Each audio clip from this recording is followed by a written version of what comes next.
میرے عزیزوں، بس اوقات نماز بھی پڑھ رہا ہوتا ہے آدمی، روزے بھی رکھ رہا ہوتا ہے، کچھ نیکیاں بھی چل رہی ہوتی ہیں، کیفیت کوئی نہیں ہوتی۔ ایمان کی سطح، اندر کا باطن صحت مند کوئی نہیں ہوتا، وہی ایک رسمن زندگی گزر رہی ہوتی ہے۔ جو طبیب کے پاس جائے تو پتہ چلے گا میاں کوئی موذی گناہ زندگی میں ہے، کوئی موذی گناہ زندگی میں ہے جو غذا کا سارا اثر خراب کر رہا۔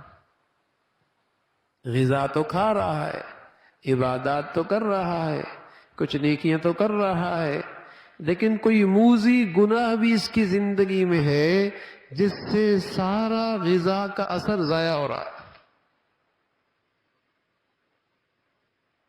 اس کا فائدہ ہی نہیں ہو رہا۔ مہینے، سالہ سال نفل پڑھ رہا ہے، نمازیں پڑھ رہا ہے، روزے رکھ رہا ہے، لیکن ایمان کی سطح، اندر کے انسان کی قوت توانائی پھر بھی کوئی نہیں، اس لیے کہ جہاں کوئی گناہ آتا ہے بہہ جاتا ہے۔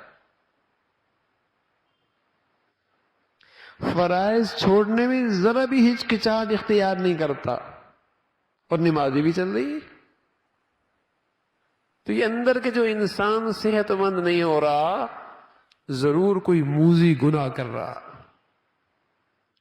تو جب میرے عزیزو آدمی اندر کے لحاظ سے بیمار ہو جائے تو اسے تینوں چیزوں کی ضرورت ہوتی ہے، تینوں چیزوں کی ضرورت ہوتی ہے۔ غذا بھی ضروری ہوتی ہے، دوا بھی ضروری ہوتی ہے، لیکن کوئی مصلح اور طبیب بھی ضروری ہوتا ہے جو صحیح مقدار تجویز کرے۔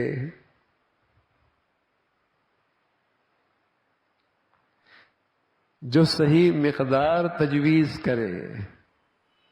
غذا بھی ضروری ہوتی ہے، دوا بھی ضروری ہوتی ہے، اور طبیب بھی ضروری ہوتا ہے جو صحیح دوا تجویز کرے، جو اس کی صحیح رہنمائی کرے، پھر بات بنتی ہے، پھر بات بنتی ہے۔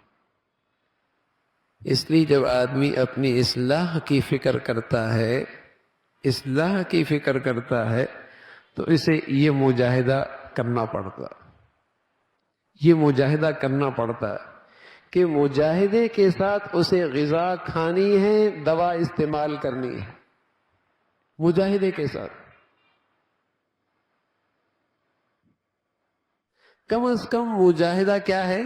آخری درجہ، کہ کم از کم اتنی غذا ضرور استعمال کرے کہ دوا اثر کر سکے۔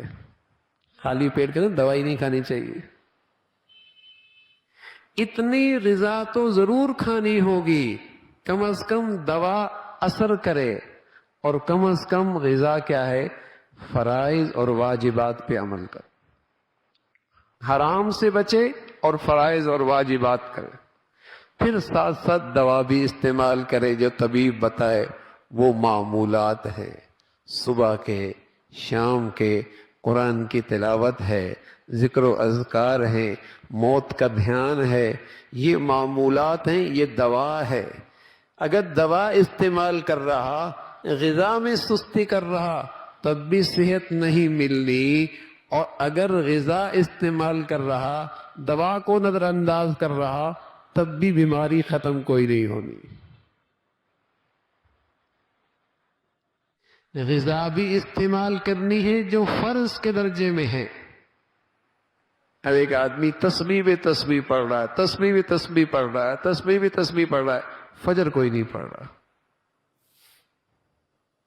دوا تو کھا رہا ہے پر غذا کوئی نہیں کھا رہا، تو کیا ہوگا؟ جب خالی پیٹ کوئی چیز کھا لے گا تو اور ریئیکشن ہوگا۔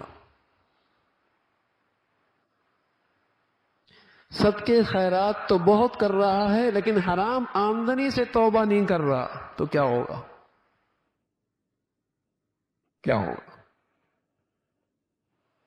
نفل تو بہت پڑھ رہا ہے، غیبت نہیں چھوڑ رہا، تو کیا ہوگا؟ وظائف تو بہت پڑھ رہا ہے لیکن بد نظری نہیں چھوڑ رہا، تو میرے عزیزو، جیسے جسمانی صحت کے لیے غذا بھی ضروری ہوتی ہے، دوا بھی ضرور ہوتی ہے، تو باطنی صحت کے لیے بھی غذا ضروری ہے کہ فرائض واجبات کا اہتمام کرے اور ساتھ ساتھ دوا بھی استعمال کرے، معمولات کا اہتمام کرے، معمولات کا اہتمام کرے۔